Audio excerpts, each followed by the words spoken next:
ಓದಿರೋದು ಸಾರ್ಥಕ ಆಗಲ್ಲ, ಅದು ಉಪಯೋಗಕ್ಕೆ ಹೆಚ್ಚು ಬರ್ತದೆ ಅಂತೇಳಿ ನಾನು ಅನ್ಕೊಂಡಿಲ್ಲ. ಮಾಡ್ತೀರಿ ಆಗ್ಲೇನೆ ನಿಮ್ಗೆ ಹೆಚ್ಚು ಅದು ನಿಮ್ಗೆ ಬದ್ಧತೆಯನ್ನ ಕ್ರಿಯೇಟ್ ಮಾಡಲಿಕ್ಕೆ ಸಾಧ್ಯ ಆಗ್ತದೆ. ನಿಮ್ಮ ಜ್ಞಾನವನ್ನ ಹೆಚ್ಚು ಮಾಡಲಿ. ಹೈಕೋರ್ಟ್ ನ್ಯಾಯಮೂರ್ತಿಗಳು ಕೆಲವು ಕೇಸ್ ಲಾ ಎಲ್ಲ ಹೇಳಿದ್ರು. ನಿಮ್ಗೆಲ್ಲ ಗೊತ್ತಿರ್ಬೇಕಲ್ಲ ಅವೆಲ್ಲ ಕೇಸ್ ಲಾಗಳು, ಗೊತ್ತಿದೆಯಾ? ಅದಕ್ಕೆ ತರಬೇತಿ ಅತ್ಯಂತ ಅವಶ್ಯ.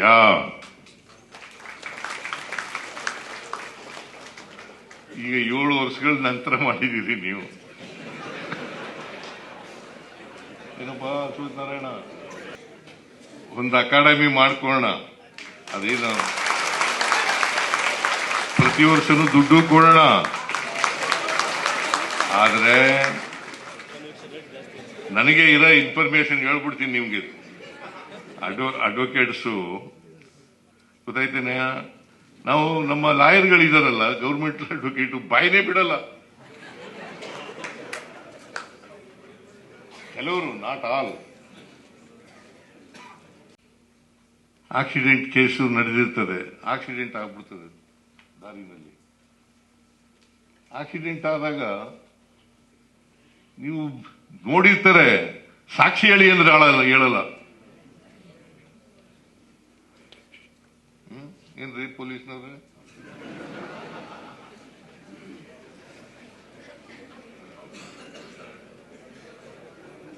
ಕೋರ್ಟ್ ಕಲಿಬೇಕಲ್ಲ ಅಂತ ಬಿಟ್ಟು ತಪ್ಪಿಸ್ಕೊಂಡ್ಬಿಡ್ತಾರೆ.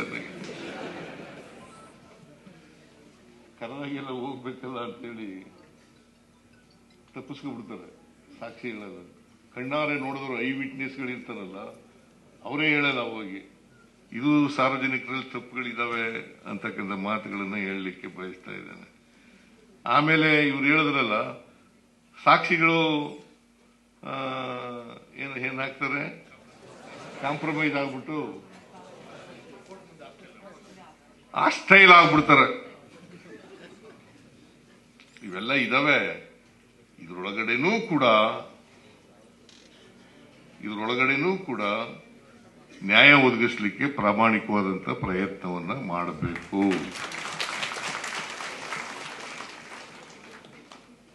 ಅಲ್ವಾ? ಆಮೇಲೆ ಈಗ ಹೊಸ ಹೊಸ ಸವಾಲುಗಳು ಶುರುವಾಗ್ಬಿಟ್ಟಿದ್ದಾವೆ. ಸೈಬರ್ ಕ್ರೈಮ್ಸ್, ಆಮೇಲೆ ಆರ್ಥಿಕ ಅಪರಾಧಗಳು, ತಾಂತ್ರಿಕ ಅಪರಾಧಗಳು, ಇವೆಲ್ಲ ಶುರುವಾಗ್ಬಿಟ್ಟಿದ್ದಾವೆ. ಇವಕ್ಕೆಲ್ಲ ಟ್ರೈನಿಂಗ್ ಬೇಕಲ್ಲಪ್ಪ.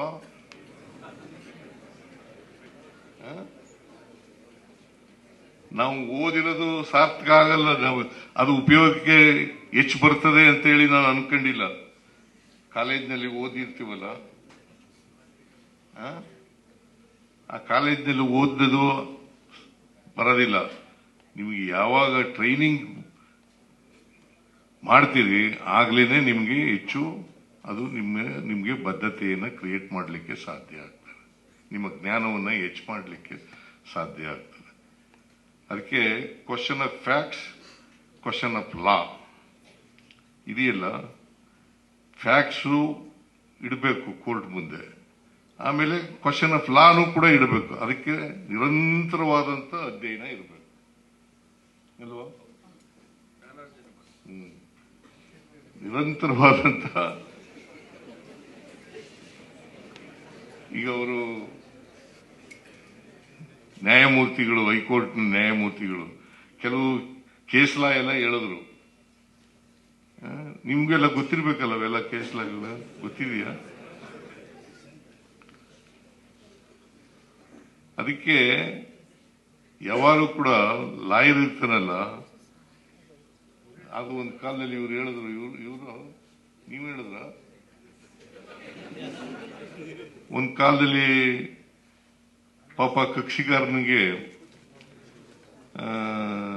ಲಾಯರ್ಗಳು, ಬಹಳ ಬುದ್ಧಿವಂತ ಲಾಯರ್ಗಳು, ಪ್ರಾಸಿಕ್ಯೂಟರ್ಸ್ ಅಲ್ಲ, ಲಾಯರ್ಗಳು,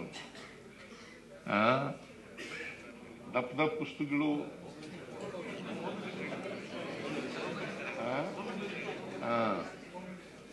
ತೋರ್ಸರು ಪಾಪ ಅವರಿಗೆ. ಹಳ್ಳಿಯವರೆಲ್ಲ ಅವಿದ್ಯಾವಂತರಾಗಿರ್ತಾರಲ್ಲಿ, ಹೆಚ್ಚಾಗಿ ವಿದ್ಯಾವಂತರಾಗಿರ್ತಿದ್ರು ನೋಡಿ. ಆ ಪುಸ್ತಕದಲ್ಲಿ ಓದಿದ್ರು, ಆರ್ಗ್ಯುಮೆಂಟ್ ಮಾಡಿದ್ರೆ ನಿನ್ ಕೇಸು ಗ್ಯಾರಂಟಿ ನಿನ್ ಪರ ಆಗುತ್ತೆ. ಅದಕ್ಕಿಂತ ಕೆಳಗಡೆ ಇದಾವಲ್ಲ ಸಣ್ಣ ಪುಸ್ತಕ, ಅವರಲ್ಲಿ ಮಾಡಿದ್ರೆ ಅದು ಆಗ್ತದೋ ಇಲ್ವೋ ಅಂತ ಹೇಳಕ್ ಆಗೋದಿಲ್ಲ. ಕೇಸು ಗೆಲ್ತೀವೋ ಸೋಲ್ತೀವೋ ಅಂತ ಹೇಳಕ್ ಆಗಲ್ಲ. ಅದಕ್ಕಿಂತ ಕೆಳಗಡೆ ಪುಸ್ತಕ ಇದೆಯಲ್ಲ ಸಣ್ಣ ಪುಸ್ತಕಗಳು, ಅದ್ರಲ್ಲಿ ಮಾಡಿದ್ರೆ ಡೆಫಿನೆಟ್ ಆಗಿ ನಿನ್ ಕೇಸು ಹೋಯ್ತು ಕಣೆ.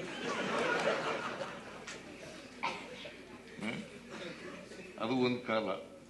ಈ ಕಾಲ ಸೈಬರ್ ಕ್ರೈಮ್ಸ್ಗಳು ಬಂದ್ಬಿಟ್ಟಿದ್ದಾವೆ, ಆರ್ಥಿಕ ಅಪರಾಧಗಳು ಬಂದ್ಬಿಟ್ಟಿದ್ದಾವೆ.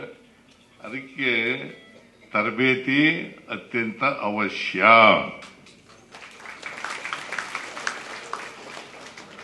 ಈಗ 7 ವರ್ಷಗಳ ನಂತರ ಮಾಡಿದ್ದೀರಿ ನೀವು. ಏನಪ್ಪ ಸೂರ್ಯನಾರಾಯಣ,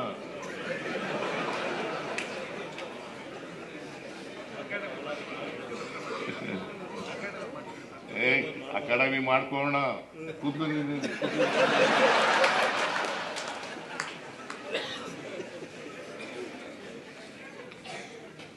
ಒಂದು ಅಕಾಡೆಮಿ ಮಾಡ್ಕೋಣ. ಅದೇನು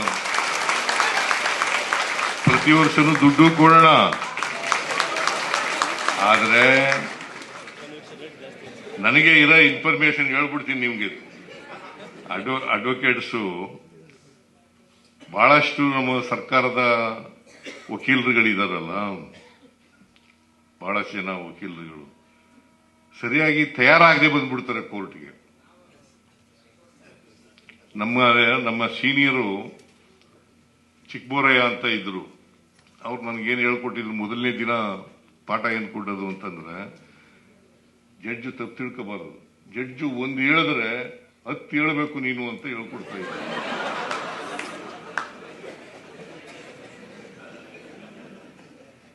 ಜಡ್ಜು ಒಂದು ರಿಯಾಕ್ಟ್ ಮಾಡಿದ್ರೆ ನೀವು 10 ಹೇಳ್ತಕ್ಕಂಥದ್ದು ಮಾಡಬೇಕು.